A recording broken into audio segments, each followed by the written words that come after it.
Hi, this is Ed in San Diego. Welcome back to Global TV Talk Show. This is a unit of globalbusinessnews.net. You should go and check it out. Today we continue the series with Ron Cooper. He's based in the East Coast in Maryland, about 90 minutes outside Washington, D.C., along the Chesapeake. Nice area.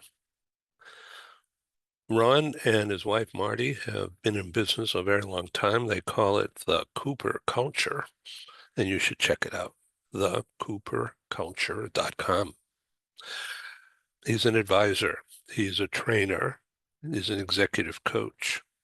He's a team builder. The inevitable conflicts develop, of course.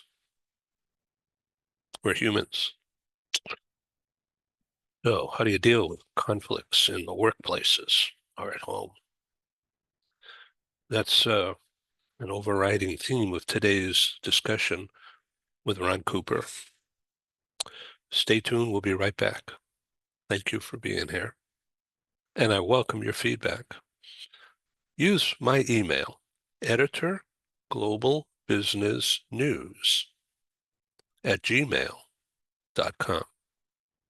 I'll repeat that.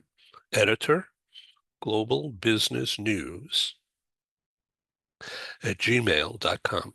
It'll get right to me. Thank you.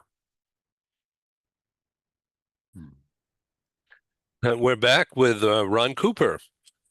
This is the Cooper culture, and you should check it out. You'll be glad you did. It's thecooperculture.com. Good morning, Ron. Good morning, Ed. It's great to be back with you. Ed, I want to continue our conversation on change. And Stephen Howard introduced that topic or had a very recent conversation with you. I want to continue this conversation. I'm going to address it at two levels. One is in the corporate level, but then also we'll finish up at the family level. And I want to address it from the standpoint that we're working with a person who, let's just say, is a hardliner. Nope, I don't support the change you want. Nothing seems right about it. And this person may be of the mindset that I'm going to go a little further than just not support it. I may vocally try to undermine what you're doing and so forth. Ed, I'm going to start out from the corporate perspective, and that is I have, let's say I'm the CEO, COO, somebody that of the nature that I have recommended a change, and I've explained it to you and others, and most people, but maybe Ed, I'm just going to use you as a representative example. You're not on board with this, and you vehemently oppose whatever I'm changing. Make sure we put everything into context. This is legally, morally, ethically correct. The change I want to make. We, in my opinion, need to make the change because of maybe various environmental, cultural, community changes and so forth. I want to have a greater impact to our local community. But you, Ed, and I know this is not you personally, but you may be of the mindset, nope, I just cannot support whatever the change is. And I'm not focusing on anything in particular, but you just vehemently disagree with it. And you may or may not, based on your personality, tell me you do that you do not support the change. But let's just say that I at least discern, Ed, I just have a sense you're not really on board with us. And you and I have a conversation, and during this conversation, you either clearly say or I clearly discern, Ed, it seems to be more so that you are not just on board, that you might vocally disagree with me. You might try to undermine the change I'm trying to bring about. And I would ask Ed, am I hearing you? Am I discerning you correctly? And I know it's difficult to role play in this, but let's just say, Ed, that during our conversation, you say, "Yeah, Ron, that's I am just so deeply against the changes you want to make that I will verbally oppose you, and I'll just strenuously disagree with you inside the company." Ed, in that context, I'm going to do everything I can to work with you, but yet I'm going to be resolved. No, this is a change we need to make.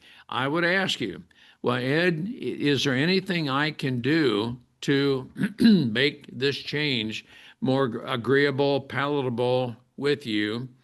And you might, excuse me, you might suggest something that I say, Ed, I can't, no, I just cannot agree with what your thinking is. It appears, Ed, you and I are totally misaligned on this. Ed, does that seem right to you that no, I cannot institute the change you want to make, but I do believe the change I want to make is the right way to go. I appreciate your thoughts, Ed, but I just cannot go the direction you would like to go because, and I want to explain why it is I feel your suggested change is not the way to go. And I want to be very careful, Ed. I'm not maligning your character. I'm not saying that your thinking is wrong. I'm not saying that at all. And I want to make certain I don't make you feel that I'm maligning your character, but rather it's Ed, it just seems that maybe our values are misaligned. How would you respond to that, Ed? And I'm not asking you right now, but I think that's the context in which I would want to discuss differences. I do value your opinion, but I'm also thinking, okay, Ed, even after this type conversation, we seem to be totally misaligned, and I want to know just where we are. But let me ask you, Ed, you and I are different in some ways, and that's all good. I live on the East Coast, you live on the West Coast. Our cultures are a little bit different. Our states are not a whole lot different in terms of political alignment, in terms of our governors. But let me just ask you, Ed, very openly, what I just explained, my approach to you, I have discerned that you just cannot support the change I think is necessary. But I'm very interested in knowing what you think, why you think, Ed, and is that approach workable, agreeable with you, or might you suggest something totally different based on who Ed Cohen is? Well, I appreciate that lead-in and format-based reasoning. Uh, I am in the role of responding to you. So let me say that I want to learn more.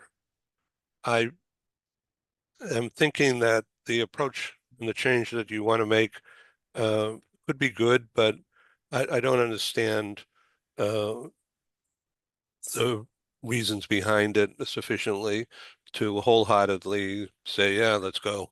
So that's why I'm reluctant. All So, right, and Ed, I'm of the opinion that as long as we can have a dialogue, there's at least the possibility we can resolve any differences of opinion. And so, in this case, Ed, I'm not necessarily asking you to 100% agree with me, but in this case, I am of the opinion, and let's just say that you have confirmed that you so vehemently disagree with the change that you might openly within the company try to undermine what I'm doing so that I cannot, or at least you would make it very difficult for me to institute this change. Now, what I would hope to be able to do is move you up one step, if I could use that term, or slide you over one step, whatever the term may be, to where you would not vocally oppose me. That is, you'd not try to undermine what I'm doing with the company, but you would rather remain silent. And so what I would try to do is try to encourage you, try to persuade you, inspire you to not vocally oppose what I'm doing, but rather, Ed, could I encourage you just to remain silent and not verbally attempt to undermine what I'm doing? And so I would hope that I could at least get you to that point. If I can, then I would say, Ed, we can still continue to work together. However, if you were so obstinate, if I could use that term, or so definitely opposed to it, no, you're going to continue to verbally undermine what I'm doing. I would believe, Ed, would have to get to the point where I would have to discuss, well, Ed, it seems maybe we can no longer have work together in this company because my values are, my reason to institute this change are, and it seems you vehemently oppose everything of what I want to do with the company, which might translate to you verbally oppose me as well. Ed, I'm very interested in learning how you're processing what I'm saying. And again, Ed, I would ask you, based on your personality, could that approach work with you such that even if we have to, even if I have to make the unpopular decision, Ed, I'm not sure you can remain with the company. Can we at least not depart being adversarial enemies and opponents with each other? Yes. And I think, Ed, that is an approach that I would take if our values do not align and you would intentionally undermine the company. And I think we're talking about a very, very small percentage of people who would constitute that kind of a person. But I do believe that's the decision we need to make. I need to have the resolve that I have got to keep the company's values, our reputation with the local, international, the national communities, and so forth. If I allow people to be in my company who would openly undermine, maybe even denigrate the character of other people, that is not what my company represents.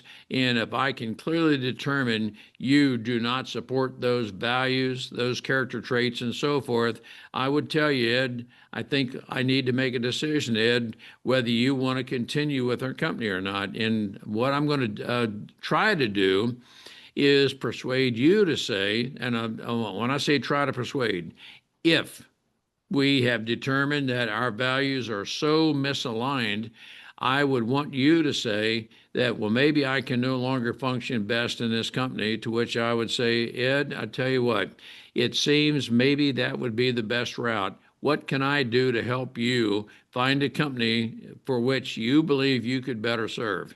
And so that's the way, Ed, I would want to depart should we reach the point where, nope, there's no way that we can agree with each other and you would verbally undermine the company and do what you can to disrupt my reputation in the local community. I'm talking about the extreme example, Ed, but in some cases, I think that's what needs to occur. I'm supportive of what you've just said and agree. Now, Ed, I want to take this to what for some people might be an even more difficult level. Let's take this to the family level. And I know factually, because we've interviewed people for our podcast, and I have a podcast we call Overcomers Overcoming. I have interviewed several families who have had to make the very, very difficult decision, son, daughter, based on the lifestyle you're living. Could be drug addiction, it could be any number of things. I'm going to have to make a very, very difficult decision. In the case of being a parent, your mom and I are going to be heartbroken over this.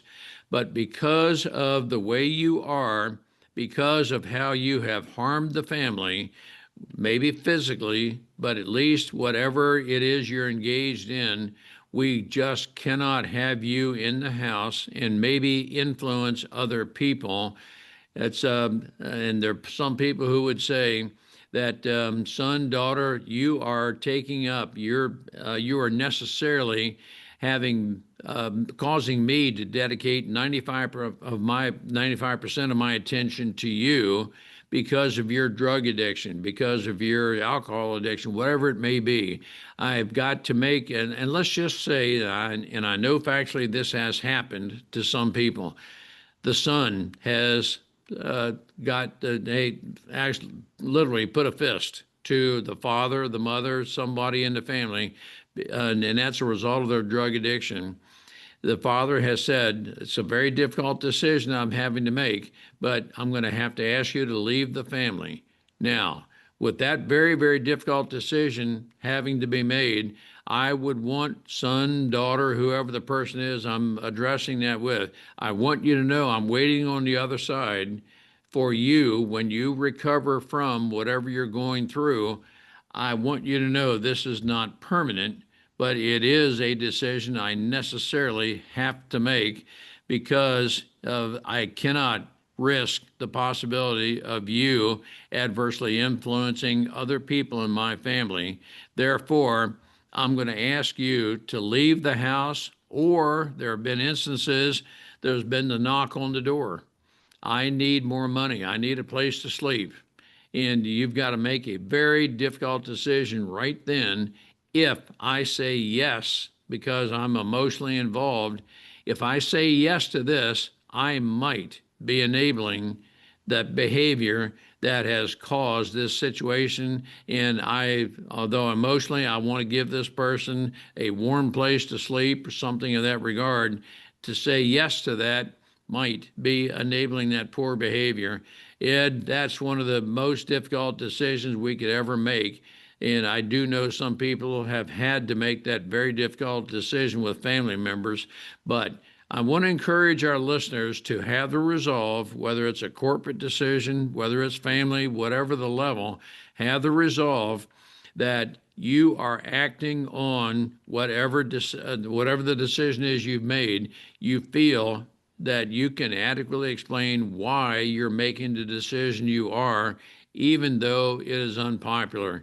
Ed, I'm talking a lot, but do you have any kind of reaction or response to either of the two levels of conversation I'm addressing? It's almost breathtaking.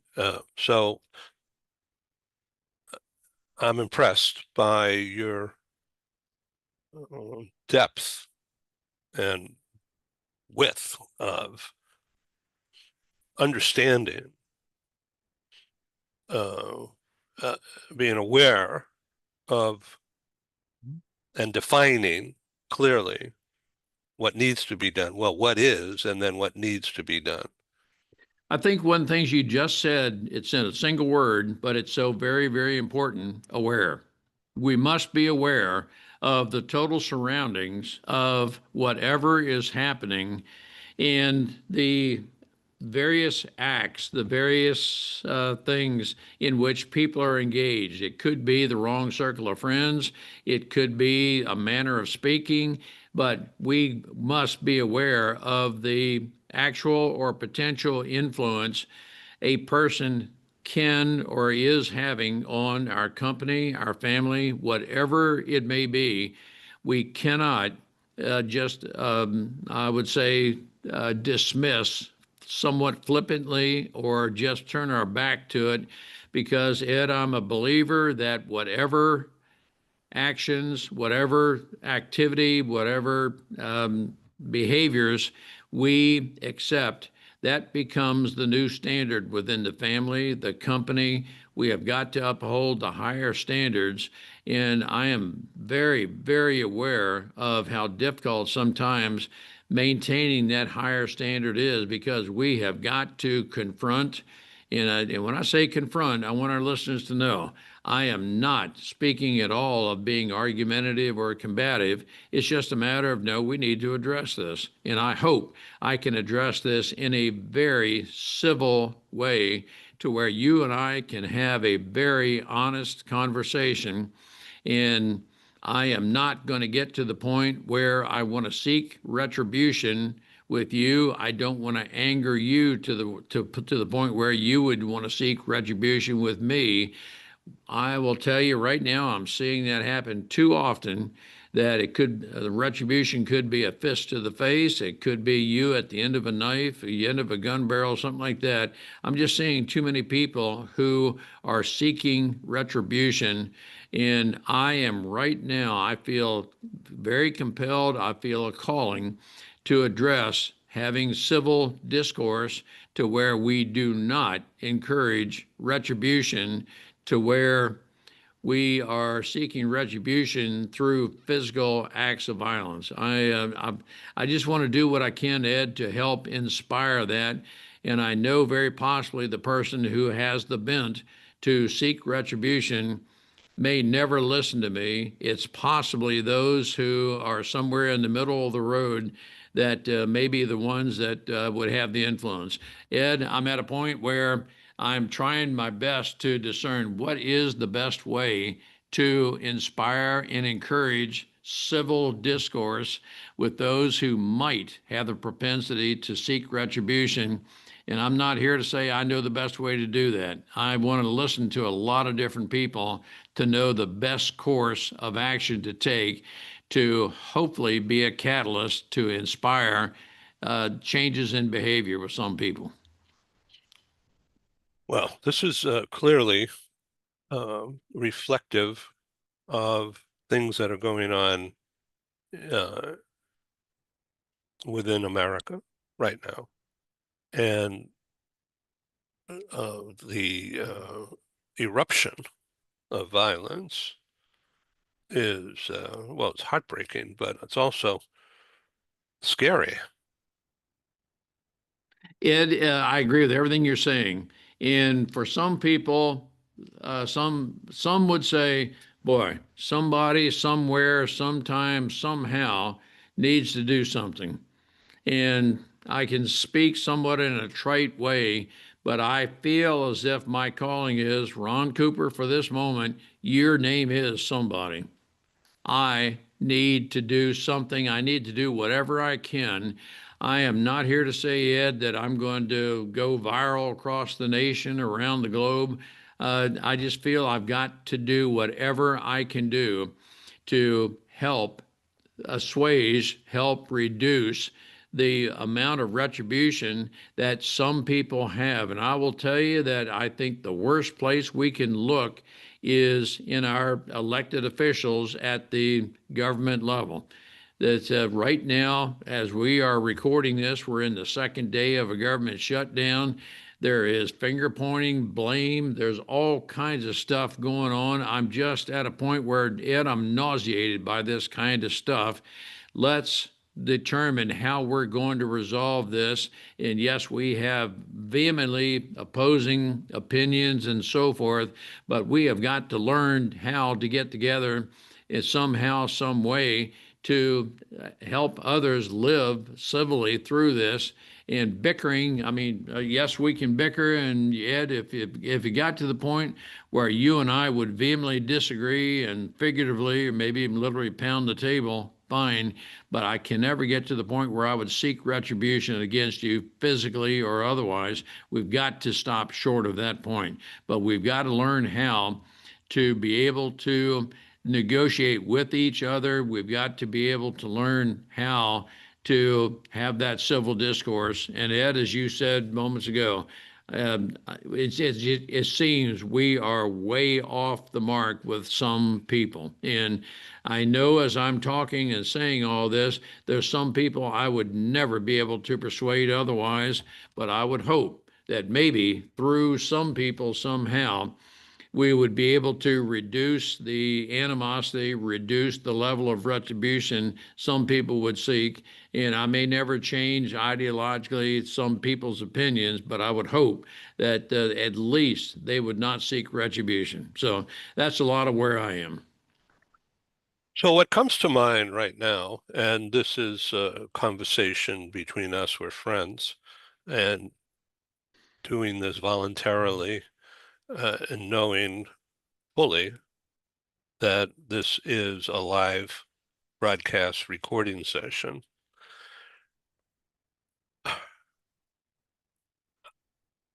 Hearing you say all of this and imagining people being in this position personally, I brought to this point uh, the family, the parents of the killer of the Turning Point leader Yes, Charlie Kirk. and the shooting of those two people in Minnesota Yes. uh, and recent shooting at a synagogue last night somewhere, I forget where. Yeah, But it's in Michigan, I believe. yeah, and then shooting in the church a week or 10 days ago. This is Yes. crazy stuff. Yes. And so the disgust is evident. The disgust you're feeling and you're talking about, plus the can do, fix it attitude that you have lived by in your own life, it's all coming through in this discussion of thinking about the problem, and it's time people do something about this. Ed, I will say in I'm that, totally on board. no, that's and I will say in that context, Ed, awareness. I use the term frequently, data points, as I listen to people talk, and I'm genuinely listening. And I would say something to the effect, Ed, it seems you're saying, did I hear you correctly? And I just want to make sure I'm processing what you're saying correctly.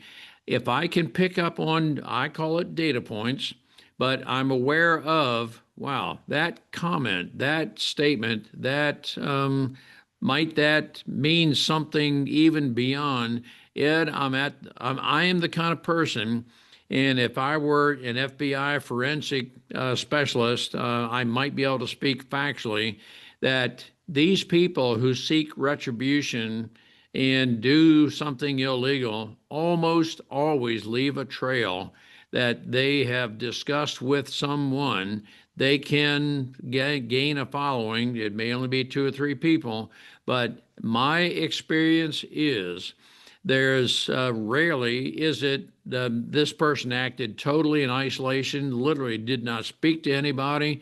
They just formulated ideas on their own. They don't search the internet for anything. I have never known of a situation like that that has occurred. They almost always leave some sort of a trail. And where I'm leading with this comment, Ed, I know as we choose to engage with different people, that we might be able to pick up on through our awareness some isolation, some comments that, well, that's that I think it'd be good to just ask a little bit more about, and then can we become appropriately involved in other people's lives? And I want to be quick to say I am not an advocate of being a neighborhood snitch, whatever the term may be. And I'm not saying that everybody's got to act like and do what Ron Cooper does. That's not my point there. But I would hope that we can stop short of seeking retribution to where that retribution might take the form of we need to eradicate the Ron Coopers of the world who think that way.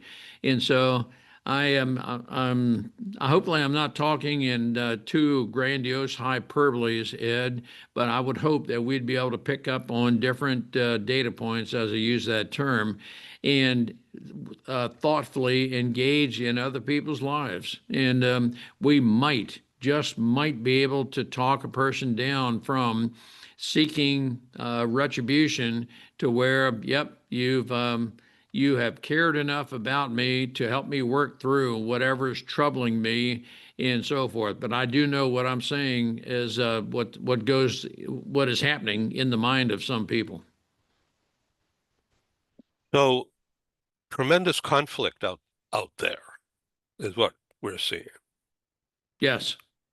And uh, um, the the divisiveness, big word, the divide out there in communities, whether it's north, south, east, or west, it's seemingly everywhere in some form. This is a mental health issue as well. There's a lot of issues here, but I think at the pinnacle, at the top, it's a mental health issue, and how do you deal with that? And Ed, the people want to psychologically save life. no, you're So, exactly right. so And Ed, I don't want to be afraid of walking down the street here in downtown San Diego to the market. no, But you're right on. And Ed, you and I have discussed in the previous broadcast with you. I, for the first 2 decades of my life, had a very poor mental health. Never to the point where I would seek retribution of, annihilating someone's life. But I had some very negative thoughts, and I think I know the reason for that. But there are some people who have a very poor mental health for whatever reasons. And if we can pick up on those kind of through conversation, again, I call that a data point. We might be able to pick up on statements people make, and that's reflective of poor mental health. I'm not judging anybody, labeling, stigmatizing. I just know it happens. We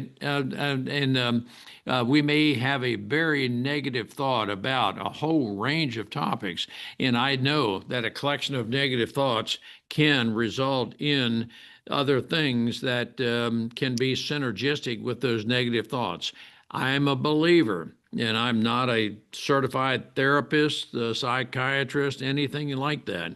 I do believe, though, but as I am willing to listen to other people, I can pick up on various parts of conversation. And as I choose to be willing to engage in another person's life, I might be able to help them overcome a lot of the negativity that's in their life that, left untouched, could result in something, some form of retribution. And to any trained therapists, psychologists that are listening right now, I am not certified in that. I'm just giving you my personal life experience. so let's turn to problem solving on role playing again.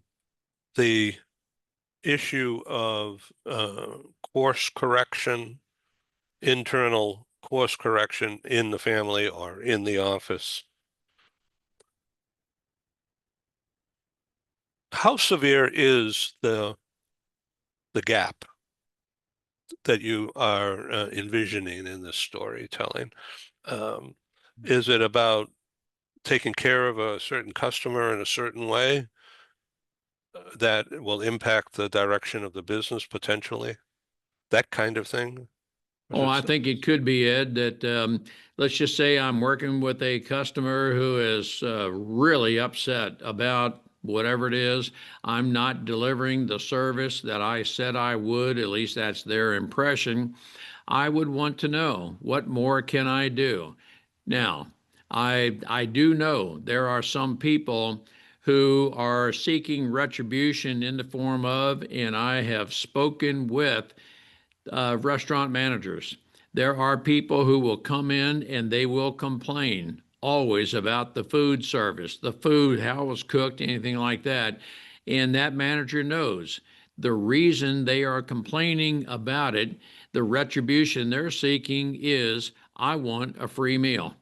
I'm going to tell you, there's a load of hair in my food or something like that. And so I know that if I were a restaurant manager and this person came in frequently and continues in this kind of behavior, I might have to ask this person not to come back to my restaurant because I know what their motivation is. They're seeking a free meal. It is very possible that if I have a service organization, I maybe just pick HVAC just because that comes to mind, that various people may say that, well, you did not do, and so forth and so on, and they're constant complainers, and I will do what I can to try to be reasonable with these people, but there may be a point at which I'd have to say, Ed, it appears I just cannot satisfy you because everything is working right with your equipment. Your expectations of whatever are not reasonable. We can't even get there. I'm trying to think in hypothetical terms, Ed, but I do believe that these type things from a service organization, you might have to reach a point where I'd say, I have done everything I can. And yes, these type people might make some very negative statements on a Google review or something like that. I would hope that I could overcome, maybe even I may have to go to legal means to remove negative comments because this person just wants to eliminate my business from the community. So I know these kind of things happen, and I may be going off onto a tangent of what you just said. Well, I'm just trying to be the voice or the ear and the voice of the audience out there who will be viewing this someday, soon. Yeah, and it's Ed. It's unfortunate that we do at times work with people who are so negative in their thoughts, and it's to me it is could be a factor of mental health. Again, I'm not trying to psychoanalyze other people, but I do know that there are some people who are chronically negative about other people, themselves, and so forth. And these type people do exist, and these type people will do.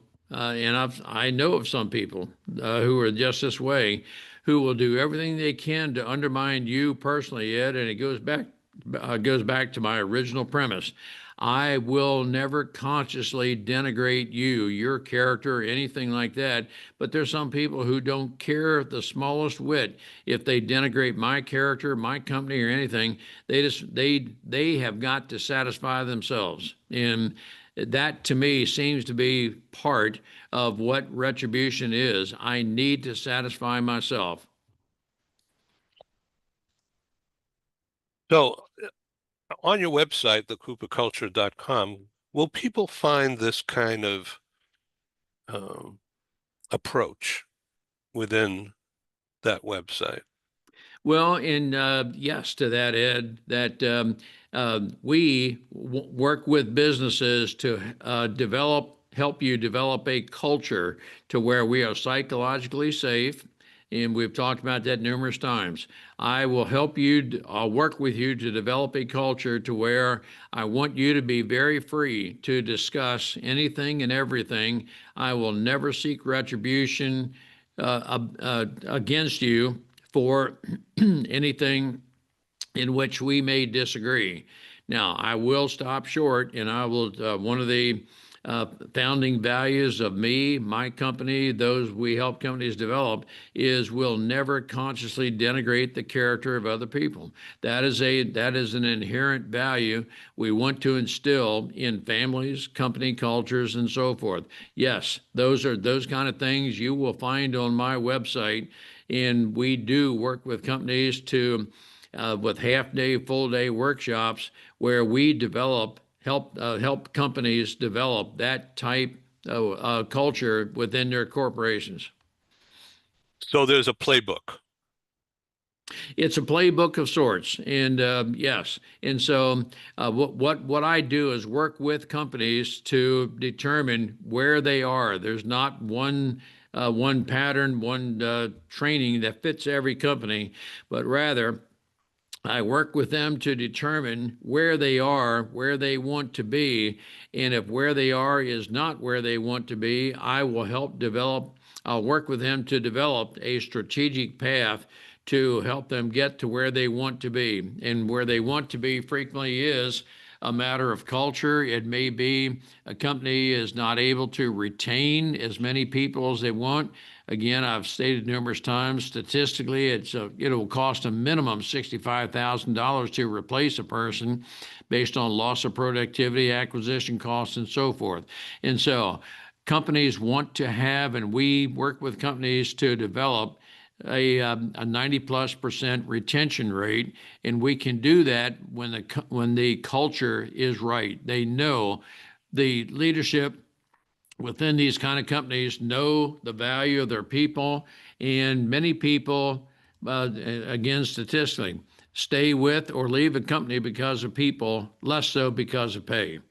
And so when the people and processes are in place, the profits will logically follow. And if you're a not-for-profit company, everything works together toward reaching your goals. This has been a dynamite conversation, Ron. So thank you for being on Global TV. And in a summary statement, I welcome you, invite you now to take this to the to resolve. What do you want people to do here? You know, Ed, I would hope that we can create, if necessary, create, but at least be a catalyst to help others develop the mindset where we want to be able to engage in, have civil discourse, debate, whatever the term may be. I'm not saying in anything that we're talking about here, Ed, that your opinion is wrong. I just want to know what you think, why you think that, and if we radically disagree on, we'll do so over conversation, after which we'll go to lunch, breakfast, we'll go get out on the basketball court, the football field, or whatever. But we agree we will continue to work together, even though we may vehemently disagree on whatever. You and I have talked about it before. What are peripheral issues versus core values? And if your core value is or your thoughts are that, well, I've got to seek retribution, then we can address that sometime later. But many times it's peripheral issues that can lead to civil discourse or seeking some sort of retribution. I just want to be a catalyst to help people overcome that type of situation to where we can be a very positive influence on people. And again, Ed, I've said it before, as long as we can have a dialogue, I'm a believer we can always resolve any differences we may have. Thank you, Ron Cooper, and audience out there, give us your feedback. My Thank you, email, Ed. you bet. My email is editor global business news, all one word, editor global business news at gmail.com. And Ron Cooper's website, thecooperculture.com. Thank you, sir. Thank you.